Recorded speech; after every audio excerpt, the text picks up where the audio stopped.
বাংলাদেশ সেনাবাহিনী ইস্যুতে নানা কটূক্তির জবাবে সেনাপ্রধান জেনারেল ওয়াকারুজ্জামান বলেছেন, এসব মন্তব্যে অখুশি হওয়ার কিছু নেই। যারা এসব করছে তাদের বয়স কম, তারা আমাদের সন্তানের বয়সী।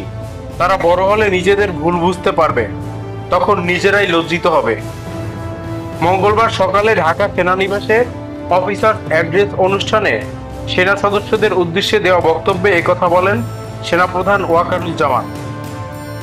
এ সময় সব সেনা স্থাপনার কর্মকর্তারা ভার্চুয়ালি যুক্ত হয়েছিলেন। সেনাপ্রধান বলেন, এখন নির্বাচনের দিকে যাচ্ছে দেশ।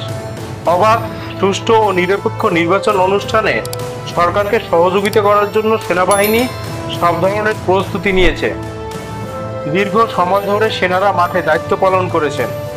এর আগে এত দীর্ঘ সময় মাঠে থাকতে হয়নি। তাই সবার সঙ্গে ভালো সম্পর্ক বজায় রাখতে হবে, দূরত্ব থাকলে তা দূর করতে হবে। তিনি বলেন, দেশের মানুষ এখন সেনা সদস্যের দিকে তাকিয়ে আছে। তোমরাই দেশের ভবিষ্যৎ, তাই দেশপ্রেমে উদ্বুদ্ধ হতে হবে এবং বাহিনীর চেইন অফ কমান্ড অক্ষুণ্ণ রাখতে হবে।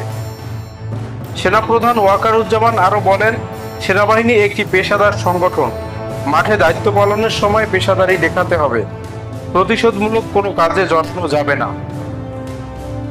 উল্লেখ না করে সেনাপ্রধান বলেন, একজন সেনা সদস্যের বিরুদ্ধে রাজনৈতিক দলের সঙ্গে সংশ্লিষ্ট থাকার অভিযোগ তদন্তাধীন।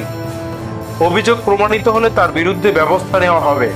সেনাবাহিনীর কোনো সদস্য রাজনৈতিক কর্মকাণ্ডে জড়াতে পারবেন না।